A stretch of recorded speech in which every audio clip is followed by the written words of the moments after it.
Sa parokya, meron din ganito pero hindi namin nagamit. Kaya nagtiyaga kami doon sa, ewan ko saan galing yung mic na yun. Kasi bakit ako exclusive kay Father. Buti dito pwede. Kung nagpaalam ba kayo? Nagpaalam kayo, gagamitin natin ito. Baka hindi, huwag niyo po susuplong ha. Okay, so magandang gabi sa inyo mga kapatid. Sabi sa akin ni Jeff kanina, tinanong ko, ilan pa participant? Dito, 57. Kaya lang, yung 50, nasa MIA. Missing in action. 7 pa lang. Tapos din, kanina parang 5 tingin ko, ba't 4 na lang ngayon? Ito pa? 57 na, Jeff. Ito pa pala. So, anong paksa natin? Pero, prangkahan tayo. Alam niyo ba kung bakit nga tayo nandito? Taas ang kamay nung, alam niya ba't siya nandito ngayon? Taas ang, sila tinatanong. Yung participant ho, sino nakakaalam kung bakit siya nandito ngayon? Taas ang kamay. Aba, hindi nila alam. Ano gagawin ko rito? Hindi nyo rin pala alam. Sa mga service team, sino nakakaalam kung ba't siya nandito? Taas ang kamay! Service team daw. Turuan nyo na lang sila. Alright, so, last week, tinalakay po sa inyo at tinanong kayo, sino nga ba si Kristo sa buhay natin? Amen? Sino nga ba si Jesus Christ sa buhay natin? At nalaman po natin na siya ay anak ng Diyos, siya ay tunay na Diyos. Paniwala kayo na siya ay tunay na Diyos. Kaya, naniniwala ka na si Jesus Christ ay tunay na Diyos. Naniniwala ka o hindi? Hindi? Pasasarado ko yan. Siya tunay na Diyos, siya ating Panginoon, siya ating Hari, at siya ating tanging tagapagligtas. Amen. Sabi dun sa John chapter 4 verse 16, walang makararating sa Ama, kundi sa pamamagitan ko lamang. Walang makararating dun sa langit, kundi sa pamamagitan. Kaya pag hindi si Kristo ang ating Panginoon, hindi natin siya kinikilalang Diyos at tagapagligtas natin, hindi tayo makakarating doon. Doon tayo makakarating. Impyerno. Gusto nyo ba doon? Ayaw. Kasi mainit doon. Dito nga, 38 pa lang. Grabe na, no? Impyerno. Di ba 38 pa lang? Grabe na, no? Nakakawala ng buhok. Pagdating doon, sabi ng Biblia, kumukulong apoy. Could you imagine na kumukulo ako doon? Ay nako. So, at tayo bilang Kristiyano, taglay natin kapatid ang pangalan ni Kristo. Sabi nga kanina sa video, pag tinanggal mo yung Christ sa Christian, ano na matitira? Kayo yung mga tinatanong ko, sasagot sila dito. Wala pa kaya alam sa inyo. Kayo ho, mga tinatanong ko, kapag sa salitang Christian, tinanggal natin si Christ, ano matitira? Siyempre, ano matitira? Anong ibig sabihin doon? Wala. Wala si Kristo sa buhay mo. Okay. Dahil yan, being a Christian, tanggal natin ang pangalan ni Kristo, dapat alam natin ang tunay na kahulugan ng pagiging Kristiyano. Dapat alam natin. Now, mayroong mga misconception. Looking back pa. Wala na. Huwag tayo mag-looking back. Pakibalik mo nga dyan. Kaya mo, nag-iisip pa. Ano nga ba yun last? Teka muna. Ano nga ba yun? Hindi ba? Kayo ba yun? Nag-iisip pa. Kayo ba yun? Hindi naman. At kasi alam niyo kanina, no? Na, mayroong mga misconceptions. Ano ba yung misconception Tagalog? Maling palagay tungkol sa pagiging Kristiyano. Now, yan ang unang maling palagay. Na ano, pakibasa nga? Lakas mo naman! Yan. Paano ba'y mahiyain ako? Kaya ako'y nahihiyang magsalita nito. Okay. So, parang religious system lang daw. Parang isang sistemang pangrelihiyon lamang na binubuo ng mga pinaniniwalaan natin mga doktrina tulad ng Apostles' Creed na parang bang lumalabas na ang Christianity ay isang hanggang doon lang sa intellectual level lang. Inisip lang. Sige, Kristiyano ako. Basta isip ko, Kristiyano ako. At iba ron, dahil dyan parang ang sabi na parang binubuo lang ito ng mga gawain pagsimbahan, gawain pagsisimba, o pagdadasal, pagdudubena. Sabi naman iba, ito'y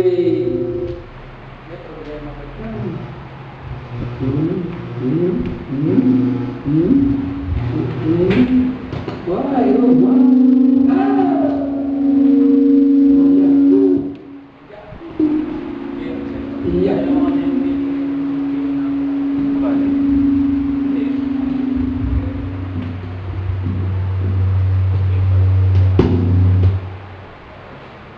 Kasi ginagamit yung gamit ng pare. Hindi naman ako pare. Ako'y padre di pamilya lamang. Okay. Okay, so parang lumalabas na kapag marami tayong gampanan sa simbahan o sa Christian community, parang palagay natin Kristiyano na tayo noon. Yun po ay maling palagay dahil yun po ay kulang. Dapat yung ating mga pinaniniwalang doktrina ay dapat ito'y nakikita sa ating buhay araw-araw. Kapag sinabi natin Kristiyano tayo, dapat kinakikitaan tayo ng isang sa pamamagitan ng ating pagsasalita, yung ating gawa, yung ating araw-araw na pagkilos. Dapat kinakikitaan tayo ng pagiging Kristiyanong Katoliko. Now, ang pangalawa, pakibasa. Christianity is a mere moral system. Alam niyo ba yung moral system? Alam niyo ba yun? Yung pag sinabi natin moral. Ano ba yun? Bicol kasi ako, kaya di ko alam yun. Pag sinabi natin moral, yun. Pag sinabi natin moral, ano sa palagay mo? Ano po? Tama. Tama? Iba wrong yung tama. Iba yun. Iba correct yun. Iba sa English correct yung tama. O parang ba? Oo. Yung basta moral. Okay, so ibig sabihin, lihi sa tamang pag-uugali batay sa pamantayan ng Diyos. Now, kapag ganito kasi palagay natin, parang lumalabas na binubuo lamang ito ng mga kalituntunin at patakaran. Ito, hindi mo dapat gawin, ito lang ang dapat mong ginagawa. Kapag sinabi natin sistemang moral lamang yan, patakaran, alituntunin lang. Now, hindi ito tama sa pagkahulog sa tunay na kahulog ng Kristiyano dahil lumalabas na nagiging legalistic lamang tayo kasi ito ang batas Kaya dapat ito gagawin ito. Legalistic lamang pag gagawin ang magiging pananaw natin sa isang about Christianity. Ganon din naman, sa halip na ipalagay natin yan sistemang moral lamang, dapat ang pagiging Kristiyano natin, dapat yan ang maging buhay natin. Dapat yan ang way of life natin at ang religiyon ang dapat nating pananampalataya dahil ang pananampalataya ang dapat na maging buhay natin araw-araw. Hindi kung kailan lang pagka may problema tayo, hindi muna tayo Kristiyano. Kaya nga maraming nagsasabi na maraming Kristiyano ginagawa lamang 7-Eleven ng Diyos sa isang simbahan. Alam niyo ba yung 7-Eleven? Oh! Ano ba yung 7-Eleven? Ano yun? Tambayan. Hindi, guys, yun eh.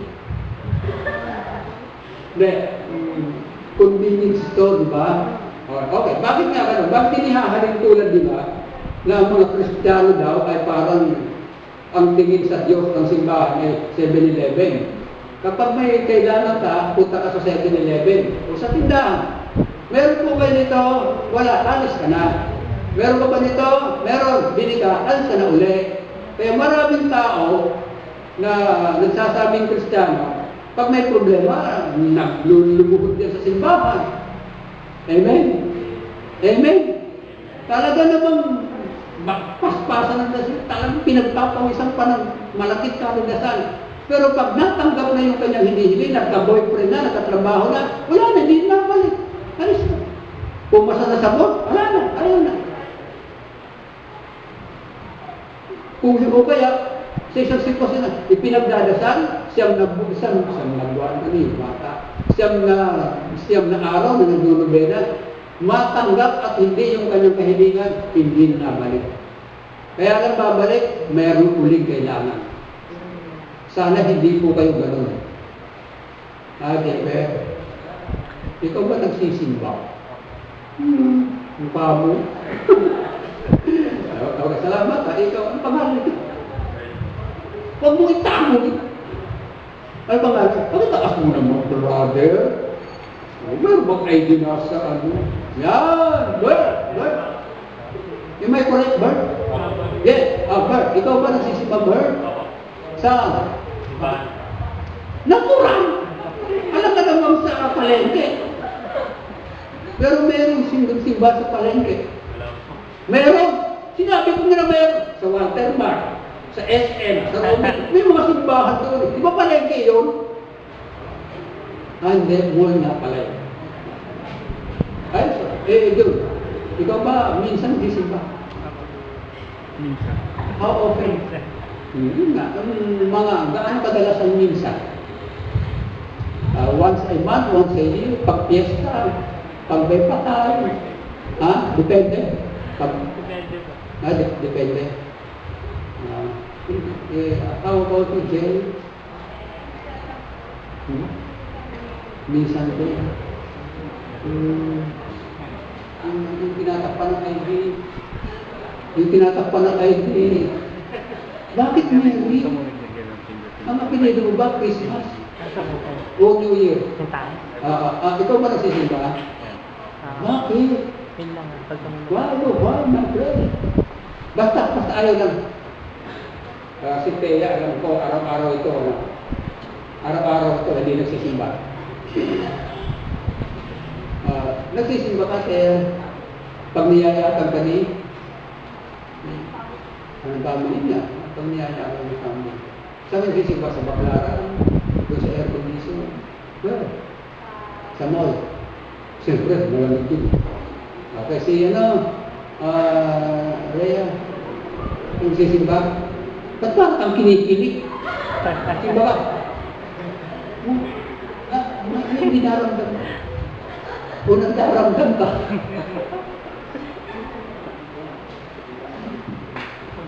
Bakit ganito yung mga tao ito kausap ko ngayon? Kanina, dyan tatanda kausap ko sa parokya. Hirap din kausap. Ngayon napunta sa medyo bata, hirap din kausap. Wala pa akong makakausap sa araw nito na matinutin ko man lang, Lord. Okay. So, pangatlo. Okay. Ayan, parang social and humanitarian system lamang daw. Kumbaga, ini-equate natin ang Christianity sa paggawa ng humanitarianism, mga social work, yung karapatang pantao, ecology, parang ganun lang ang Christianity ang palagay natin. O kaya, kasama rin dyan, pag sinabi natin humanitarianism, para bang ang isang Kristiyano yung taong mabait, laging nakangiti, masayahin, maraming kaibigan, lahat gusto pagbigyan, nagpaparaya, at lahat gustong pasayahin ang lahat ng tao. Ilan po ninyo mga kapatid? maging yung mga walang Diyos, mabait din. May mga mabait din. At mayroong mga tao walang Diyos pero mabuti rin. Amen? Kasi sigurado mayroon kayong makilala na ang kanyang relihiyon ay hindi Kristiyano, pero mabubuting tao din. So hindi dapat ganun ang ating palagay sa Christianity na parang humanitarianism lamang. At pang-apat ay ang Christianity is parang state sa reality of life, pagtakas sa katotohanan ng buhay ng tao. At kumbaga, parang tinuturing natin kapag ikaw ay may problema sa buhay, ay pumasok ka sa relihiyon. Pagka talagang sobrang pagdaraho, wala nang pag-asa, pumasok ka sa relihiyon. Mag-Kristiyano ka. Pagka lagi kang sawi sa buhay, wala kang boyfriend, wala kang girlfriend, maging Kristiyano ka. Magsimba ka. Huwag ka tumatang ka dyan. Wala ka bang boyfriend? I will pray for you to have a boyfriend immediately, as soon as possible. Di nga? Di ba parang gano'n eh? Kumbaga, pagka gano'n ho ang palagay natin, kapag kayong lagi kang sawi sa buhay, hindi makagraduate, laging baksak, 5 taon na, irregular person pa rin. Meron ganun eh, pamangkin ko ganun, 5 taon na sa IT. Sabi ko, John, ilang unit pa ang kailangan mo? Tito, ano pa? Ba? Pinakumbit ko sa kapatid. Hoy, ilang taon ba? Tito, 4 na taon pa yan. Bakit? Tito, wala pa akong pinapasakay sa 5 taon. O kasi, parang, so sabi na natin, mag-ano ka na lang, sumama ka sa youth for Christ.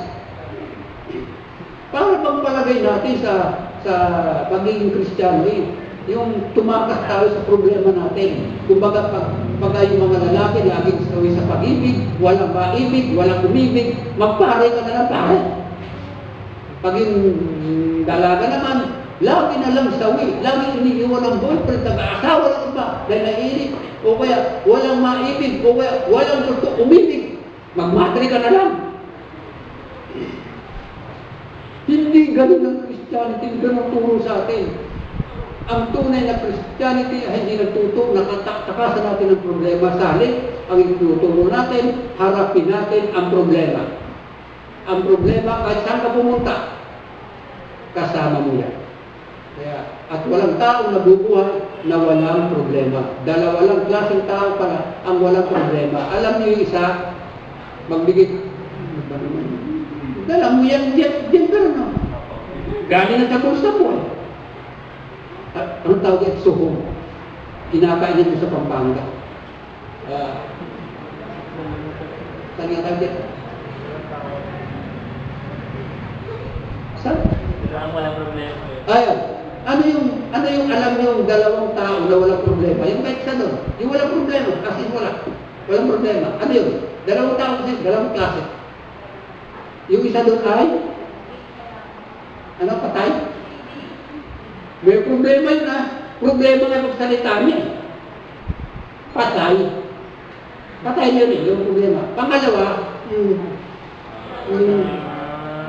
ba? Walang problema yun eh. Kaya tinan mo, kahit saan dyan, hindi. Kahit makita kakainin. Walang problema. Sino gusto mapunta sa kahit isa?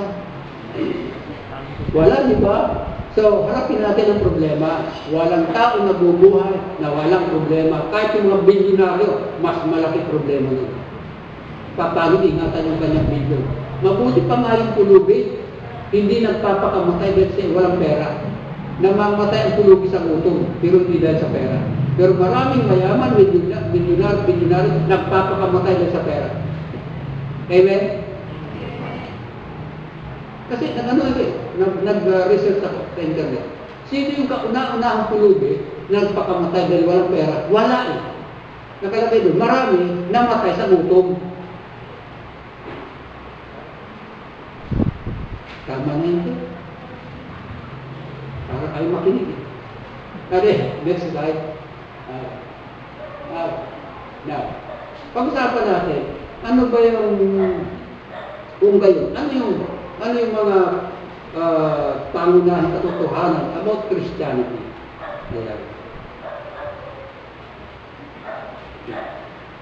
Meron kasing tatlong mahalagang katotohanan about Christianity. Now, that Christianity ay ito isang ugnayang sinimulan mismo ng Diyos. Initiated by God Himself. Dahil sa Kanyang dakilang pag-ibig sa atin. Pinakita kanina, sa top number 2, pinakita sa inyo na si Kristo ay pumayag na mamatay sa krus para sa atin. Dapat tayo pinapako doon. Kaya lang, dahil sa Kanyang dakilang pag-ibig, siya na lang ang pumayag alang-alang sa atin para tayo huwag na maghirap. Pangalawa, ito ba, sa Ephesians chapter 2 verse 8, sabi roon, dahil sa kagandahan loob ng Diyos, ay naligtas tayo sa pamamagitan ng ating pananampalataya kay Kristo. At ito, iridal ng Diyos sa atin. Hindi na bibili ang pananampalataya. Kahit napakarami mong pera, kahit maghanap pa kayo kahit sa anong mall, wala tayong mabibiling pananampalataya. Libre yan, kaloob yan ng Diyos. Binibigay sa atin para lang makamta natin yung Kanyang plano. Makaagapay tayo sa plano ng Diyos na ngayon, na pagdating ng araw, sa dulo ng ating paglalakbay, makasama niya tayo sa Kanyang kaharian sa langit. So, pangalawang katotohanan, mahalagang katotohanan tungkol sa Christianity, na bilang Kristiyano, tayo ay nagiging bagong nilalang nung tayo ay diningagan. Nagiging bagong, we become a new creation. Ayan. So, self-explanatory naman, diba? Paliwanag nyo sa sarili mo. Ano pala yun? Umantak mo, baby ka ng Jesus. Nagiging bagong nilalang tayo. Diba kasarap ba? Dahil tayo, mga kapatid, nung kapag tayo sinisilang, taglay na natin kagad yung kasalanang mana. Taglay natin yung kasalanang mana, tawag natin yung original sin. Kaya nga tayo ay binibinyagan hanggang bata. Kasi during baptism, tayo ay nagiging adopted son ng Diyos.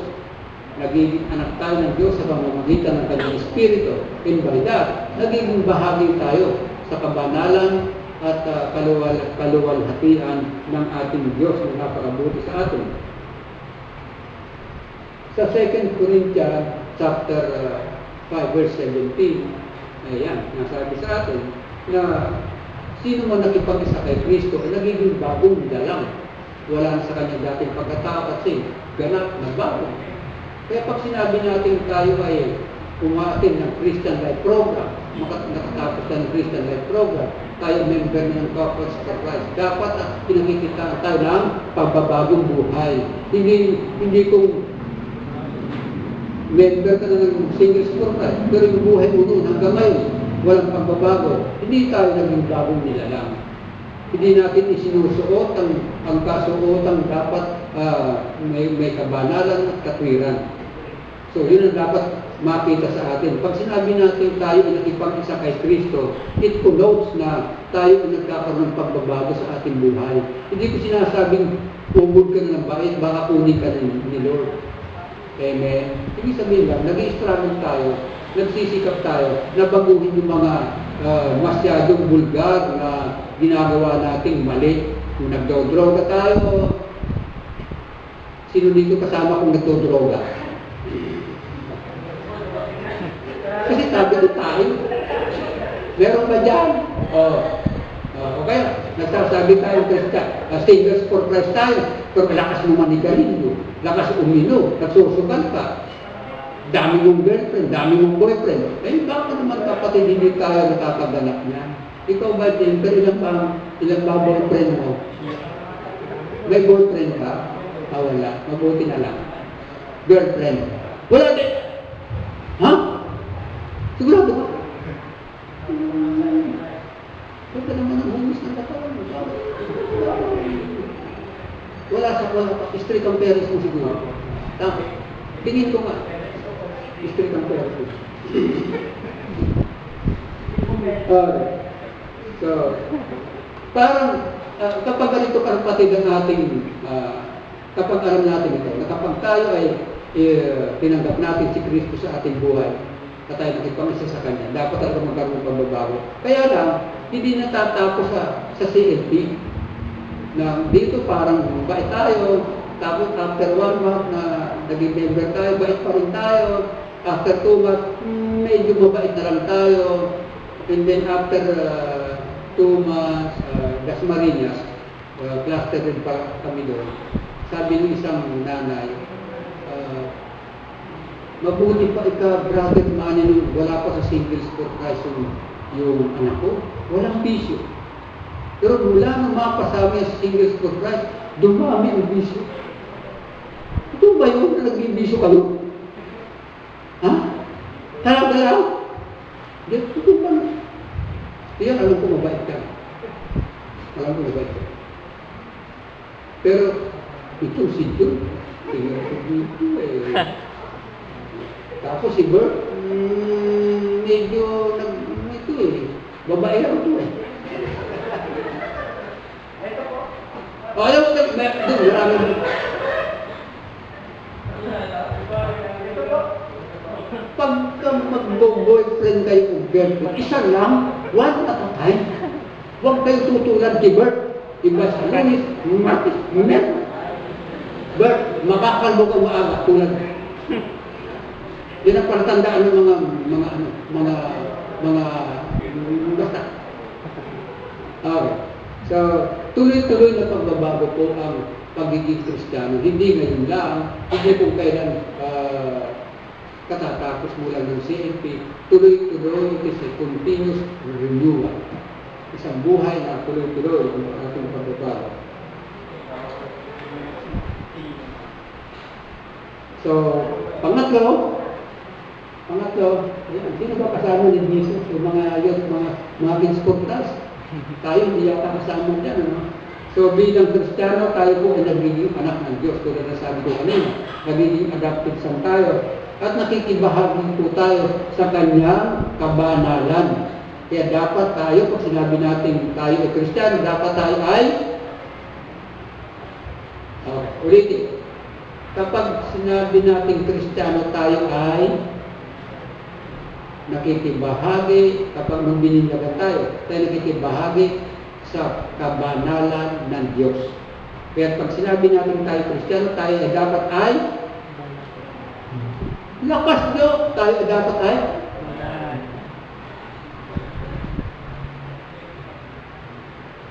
pero posible ba yun kapatid? Tatanong kayo, tapatan tayo. Posible ba na tayo maging banal? Sino nagsasabing imposible? Taas ang paa. So, walang taas. So, posible. Posible. Jun. Bert. Ikaw. Anong boto mo? Neutral? Abstain. Posible. How about it, Jerry? Posible. Imposible? Ba't kinikilig ka? Mary, posible. Hindi ko kakawin. Yung isa, Rhea, posible. Posible. Okay, posible. Pero, mahirap o madali? Mahirap o madali? Sinong sasabing mahirap? Ako lang? Dalawa kami, tatlo na kami. Dumami na kami. Ito Sanjak.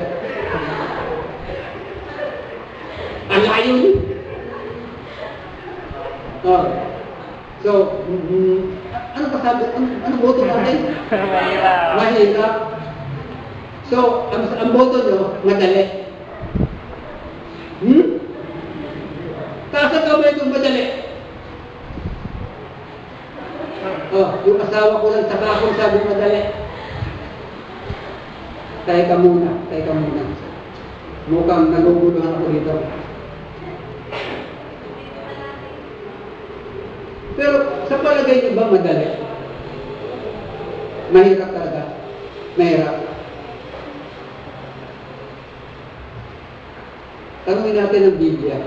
Basa. Wala yata dyan. Ano dyan? Wala dyan. Okay. Doon kasi sa 1 John chapter 3 verse 5. Wala dyan.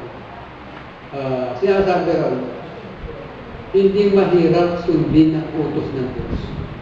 Hindi mahirap. Deuteronomy chapter 30 verse 11. Ang sabi ng Diyos doon, ang utos na binibigay ko sa inyo ngayon ay hindi mahirap sundin at unawain. Hindi raw mahirap sundin at unawain. Kaya tanong ulit, mahirap ba o madali? Madali. Ayun, mabalik tayo doon. Sabi nyo kanina, mahirap. Mayroon lang ako sinabi, baliktad na, balimbing kayo. Tayo lang kasi nagsasabing mahirap. Amen? Kasi pag sinabi natin mahirap, talagang mahirapan tayo. Proverbs chapter 18 verse 21, ang buot kamatayan sa inyong di na nakasalanan. Kung ano yung lagi mong sinasabi, yun ang mangyayari. Kapag sinabi mo babagsak sa boat, kapag sinabi mo bibigo ka, yun ang mangyayari sa'yo. Pero pag sinabi mo magkaka-boyfriend ako ngayong gabi, sino ba naghahanap? Si Maris ba? Maris, meron ka ng boyfriend ngayong gabi. Maghanap ka! Ano pa? Alam na ako pa? Alam na ako pa maghanap ka nyo? Basta ngayong gabi magkakaroon ka ng problema. Ay, ba't mo magkakaroon ka ng boyfriend? Alright. Now, yung sa slide natin, ano yung sa slide? Okay. So, Galatians 3:26. Kabron, dahil sa inyong pananalig kay Kristo, kayo ay nagiging anak ng Diyos. So, yun ang prueba natin, na kapag tayo ay nanalig, hindi kami sa kay Kristo, tunay na tayo ay nagiging anak ng Diyos. At tayo ay nakikibahagi sa kalikasan ng pagiging Diyos ng Diyos. At bilang tayo mga anak ng Diyos, bilang tayo mga anak ng Diyos, tayo ay magkakapatid kay Kristo. Alam po ninyo, dapat ipinagmamalaki natin na tayo ay anak ng Diyos. Kung minsan nga, anak ka lang ni Kapitan, anak ka lang ni Konsyal, pinagmamalaki mo, pare, walang kakanta sa atin. Anak ako ni Kagawad. Kagawad din ng barangay yun. Yung maging anak ka ng Diyos, kapatid, grabe. Amen? Amen? Grabe yun. Dapat yung pinagmamalaki natin yun. Sabi ko nga, yung maging kamag-anak ka lang ni Mayor, asigaw na ng kaunti. Kailangan maging anak ka ng Diyos. Ano pa, masahol pa ito sa tumama ka sa loob ng 15 na dun. Kapag nalaman mo at maniwala ka na ikaw ay anak ng Diyos. Ganyan tingin. Now, merong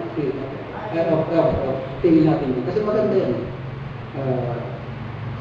Kasi minsan, nalulungkot tayo dito sa ating lupa, sa mundo. Kapag puro hirap maghanap ng trabaho, hirap mag-aral, hirap maghanap ng boyfriend, hirap mag-isama sa nanay, sa tatay, sa mga kapatid, parang puro hirap. Pero tandaan natin kapatid na hindi ito ang tunay nating bayan. Hindi tayo dito permanenteng nakatira, di ba? Sabi doon sa Philippians chapter 3 verse 20. Sabi kami ng gabong, hindi langit ang tunay nating bayan, hindi dito. Kaya maraming mayayaman, takot mamatay. Kasi yung kanyang pinaghirapan na nangihinayang sa iwanan. Samantala yung mga pulubit, kahit yung mga basura kinakain, hindi takot magkasakit, hindi takot mamatay. Bakit? Wala sa iwanan. Kasi ang alam niya, it is in dying that we are going to eternal life. Sa ating pagkamatay, tayo sinisilang sa buhay na walang hanggan. Kaya yun po ang pagkakaiba ng isang mahirap at mayaman. Yung mayaman, takot mamatay.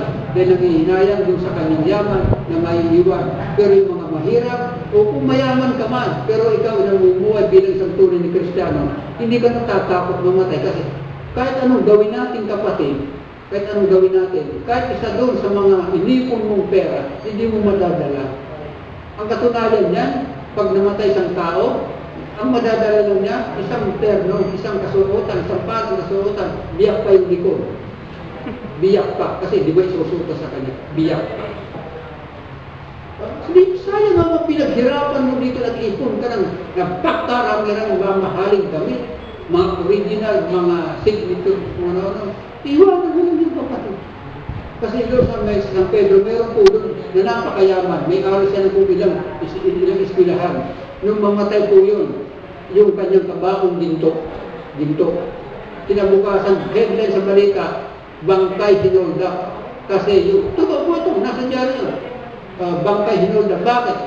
Nakita ng guarda na yung kanyang kabaong ginto. At nung kanilang buksan, nandun yung mga alahas, mga antigong mga alahas, isinama doon.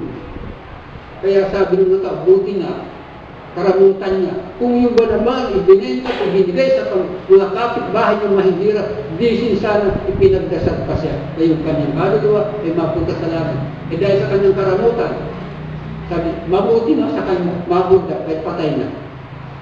Sipin niyo yun. So, ang buhay natin, huwag tayo masyadong maging concern sa atin sa hirap na dinadanas natin dito. Dahil hindi ito ang tunay nating tahanan, hindi dito ang tunay nating bayan. Yan. Pareho na yan. Parehong kahigot ka rin. Yan. Natak mo yun, no? Sasalubungin ka ng angel, kasama natin ang angel. Magdagat kayo. Alin na kayo, magpatay na kayo, magpatay na kayo. Next slide. Meron mga implikasyon.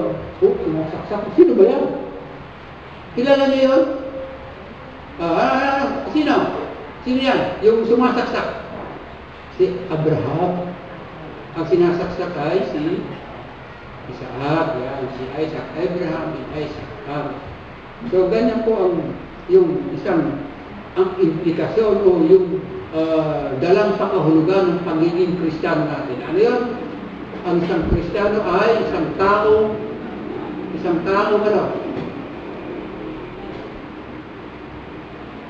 ano? Ang isang tao ang isang Kristiyano ay tao may pananampalataya. Sabi ng Diyos si Abraham, dalhin mo yung anak mo doon sa mundo ng Moria at ihandog mo sa akin. Kaisa-isang anak, pangako ng Diyos kay Abraham, pararami ko ang iyong lahi. Kasing dami ng bitoy sa langit at kasing dami ng buhangin sa dagat. Kaisa-isang anak, papatayin pa. Ano na mangyayari? Tatanda-tanda na niya. But then again, dahil sa kanyang faith sa Diyos, ginawa niya. Pero hindi naman namatayan. Sabi, Abraham, huwag mong sakta ng anak mo. Ipinakita mo na kung gaano ka katapat sa akin. At siya nga ito, ang plano ng Diyos sa kanyang buhay. Umaasa siyang langit na kahit siya ay mahirap dito sa ang kanyang kalagayan, umaasa pa rin na sa tinakdang panahon ng Diyos, magkakaroon ng kaganapan ang napakagandang plano ng Diyos sa kanyang buhay. Amen? Kasi, hindi natin pwedeng takdaan ang Diyos kung kailan natin gustong yumaman o gusto natin pumasa, kung kailan gusto natin magtatrabaho. Yes, tama yun, na dapat tayo magtrabaho, kailan kumita. But then, yung Diyos pa rin ang magsasabi kung kailan, saan tayo dapat kumantong. Kaya, minsan pinipilit natin na talagang ito maging trabaho. Kapag talagang yun ang kalooban ng Diyos sa atin, makukuha mo yung kapatid. Ako, may pamangkin, napakatalino. Nasa top Christian siya, kung graduate ng chemical engineering. Sa 12 niya klase, siya yung sa basila siyang pinaka. Kumuha ng board. Siya lang ang baksak. Yung kanyang mga tinatawa-tawanan, yun ang pumasa. At nakapag-abroad doon. Take 2, baksak pa rin. Take 3, baksak pa rin. Take 4, baksak pa rin lalo.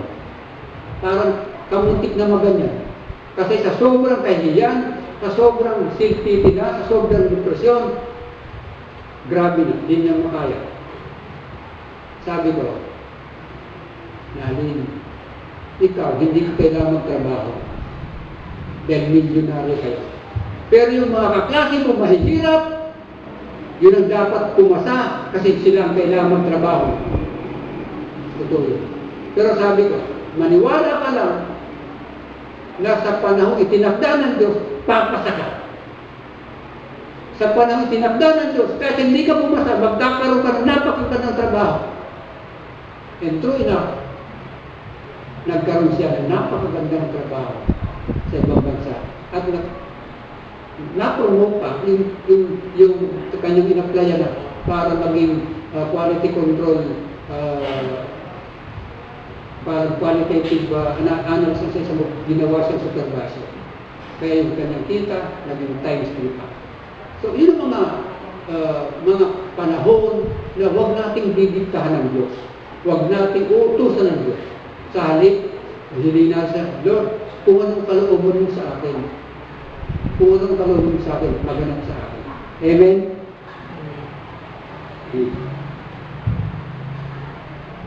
Okay. So, ang pangatlo, ang isang Kristiyano ay isang taong may pag-ibig. Isang taong may pag-ibig. Sino dito ang may pag-ibig? Wala. Kita mo na. Ulitin ko. Sino dito ang taong may pag-ibig? Nagtitingin mo pa. Ikaw ba ba? Taas ang kamay ng may pag-ibig. Iba wala. Wala kayong umiibig sa inyo kasi wala kayong pag-ibig. You cannot share what you don't have. Kailangan may pag-ibig muna tayo. Nandyan para mayroong umibig sa iyo.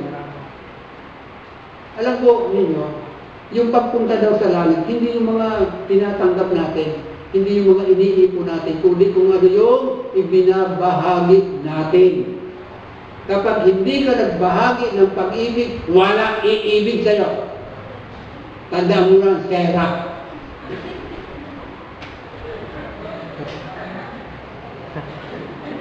O bakit? May protest ka na. Pero, may ibig ba sa'yo? Hindi ka mahal ng nanay mo, ng tatay mo? Oo. Di ba? Hindi ko naman sinabing boyfriend mo. Kundi,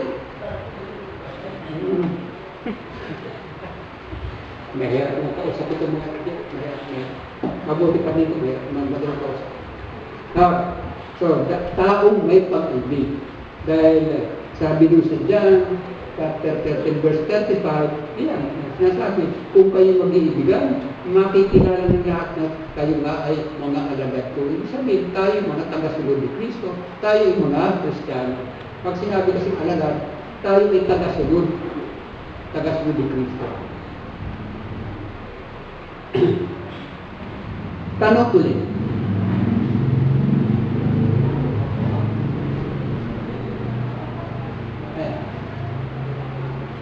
Tanong ulit. Ano ba talaga kung gayon ang tunay na kahulugan ng pagiging Kristiyano? Una, siya ay may pag-ibig at personal na ugnayan sa ating Diyos. Meron siyang pag-ibig at personal na ugnayan kay Kristo. Pangalawa, ang tunay na Kristiyano ay kilala ang Diyos Ama sa pamamagitan ng kanyang anak na si Kristo na ating tagapagligtas sa pamamagitan ng kapangyarihan ng Espiritu Santo. Pangatlo, ang tunay na Kristiyano ay may matibay na pananampalataya sa Diyos at namumuhay na puno ng pag-asa magkakaroon ng kaganapan ang magandang plano ng Diyos sa kanyang buhay. At pang-apat, ang tunay na Kristiyano ay hinahayaan si Kristo na maging hari ng kanyang buhay. Madali ba yun na si Kristo gawin nating hari ng buhay natin? Kayo dyan, ikaw Mary. Is it easy na gawin mong hari si Kristo sa buhay mo? Bakit minsan, kinakausap ka ng nanay mo, umaangal ka? Ay, hindi. Eh, ba't kanina kinakausap kita, umaangal ka? Maraming tao, lalo sa kabataan, katulad nyo, mahirap maghari si Kristo. Bakit? Marami kasi sa atin, hari din. Hari ng yapang. Amen? Ganun lang. Eh, paano ba maghari si Kristo sa buhay natin kung tayo mismo hari na din? Dapat kasi isang hari lang sa kanyang templo. Siya lang dapat. Okay, so kung ng pag-ibig, ayan, nandiyan tayo. So, next slide. Okay, so matatapos na tayo. Kaya sabi ng asawa ko, 45 minutes ka na. Sabi ni Jim kasi, 40 minutes ka lang dito. Sorry, Jeff. Nag-overtime ako ng 5 minutes na. Pero sabi ko sa'yo, dalawang oras, di ba? So, meron pa ako. 1 in 15 minutes. Alright. So, in closing, my dear brothers and sisters, bilang Kristiyano, dapat si Inang Virgin Maria ang siyang ating maging huwaran. Payag kayo? Siyang ating huwaran na maging Kristiyano natin, Christian model natin dapat. Dahil siya ay ganap na tagapagsunod ni Kristo. Ganap, walang alinlangan. Siya ang may pinakamalalim at pinakapersonal na ugnayan kay Kristo. Siyempre, dahil anak na yun. Kaya siya ay mayroong pinakamalalim at pinakapersonal na ugnayan kay Kristo.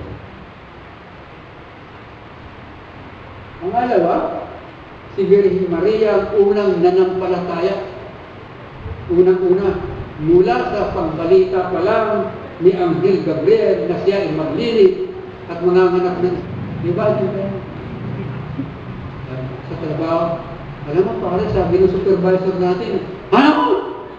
Grabe, no? Grabe kung nag-o-overreact tayo. Samantalang si Virgin Maria, nakita niyo naman, pinapalo, niluluran, kung anong pahirap ang ginawa sa kanya, wala siyang sinasabi. Hanggang sa kamatayan ng kanyang anak, wala siyang sinasabi. Puro dasal, puro dasal, puro dasal ang kanyang anak. Kaya huwaan natin si Virgin Maria sa kanyang pagiging tagasunod ni Kristo. Next slide. At pangatlo, tulad ni Virgin Maria, tayo bilang Kristiyano ay dapat mamuhay na may pananampalataya. Dapat sa lahat ng pagkakataon, dapat nananampalataya tayo, umaasa at nagmamahal. Nangangahulugan ito na naniniwala tayo ang Diyos, ang ating Ama at tayo kanyang mga anak. Kasi kung naniniwala tayo na anak tayo ng Diyos at tayo siya ang ating Ama, dapat hindi tayo nawawalan ng pag-asa. Dapat hindi tayo nawawalan ng pananampalataya. Dapat hindi tayo nawawalan ng pagmamahal sa ating kapwa. Kung tunay, kung matibay ang ating pananampalataya sa ating Diyos. Kasi ang pag-asa natin, kaya tayo nagiging matibay, dahil alam natin na yung ating paglalakbay ay may wakas. Amen? Naniniwala tayo. Kahit hindi ka maniwala, kapatid, sigurado mamamatay ka. Purma ako ng anak. Mamamatay tayo lahat. Either we like it or we like it. Sabi nga, pwede kang umiwas sa jeep. Magbayad. Pwede ako, pwede kang umiwas sa pambabayad ng tax. Pero sa kamatayan, lahat tayo, di makakaiwas tayo. Yan ang tanging hindi natin maiwasan. Kaya sigurado, mayroong hangganan yung ating paglalakbay. Kaya dapat matibay yung ating pananampalataya so that at the end of our journey, inaasahan natin na si Kristo sasalubong sa atin. Welcome, my faithful servant. Sasabi siya, tuloy ka, matapat kong alipin. Tumuloy ka at sa aking tahanan na ihindasin ng aking ama. Buwat sa pasimula pa ng lalamin ang aking sandalupa. Yun ang naghihintay sa atin. Kaya sana yung ating pananampalataya hindi nagdudwindin, hindi nagduwendo. Sa panahon ng problema, dapat lalo tayong kumakapit. Dapat yung mga sagabal, gawin nating stepping stone, gawin nating tuntungan para tumaas yung ating level ng pananampalataya. Doon tayo makakaranas ng paglago sa ating pananampalataya. Yung mga sagabal, yung mga problema sa ating buhay, yan ang magpapatatag sa atin. Yan ang mga paglago. Yan ang mga ginagamit na instrumento ng Diyos para tayo matuto, lumago at tumibay.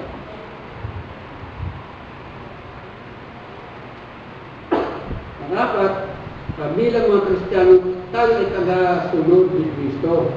At bilang tagasunod ni Kristo, marapat na ilalap natin ang ating buhay sa kanyang kamay at nang maranasan natin ang walang kahalintulad na kapayapang dumadalo sa ating buhay at sa ating pamilya.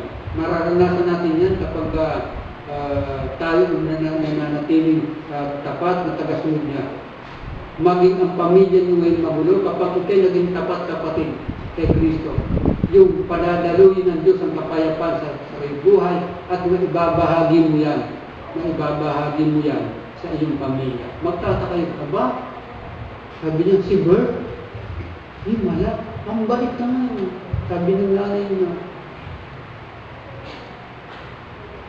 Di ba, Bert?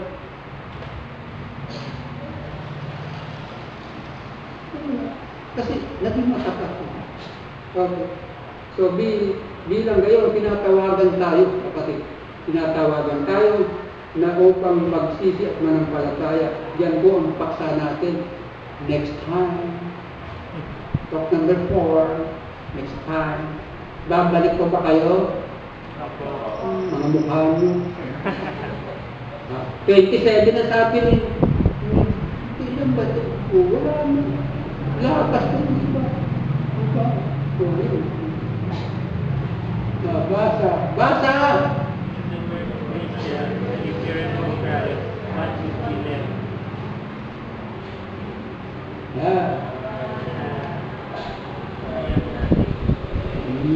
Nulitan natin yan.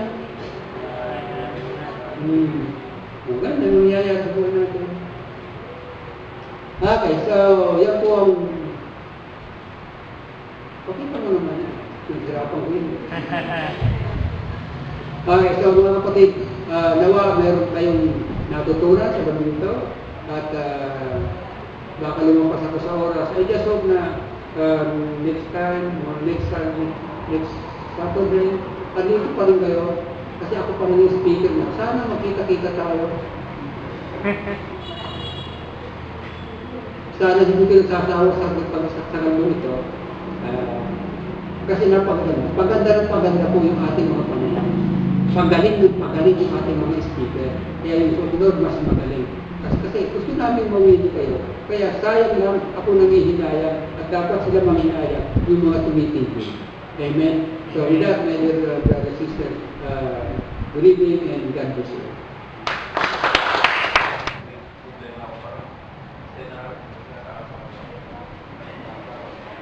Nagawa ko ng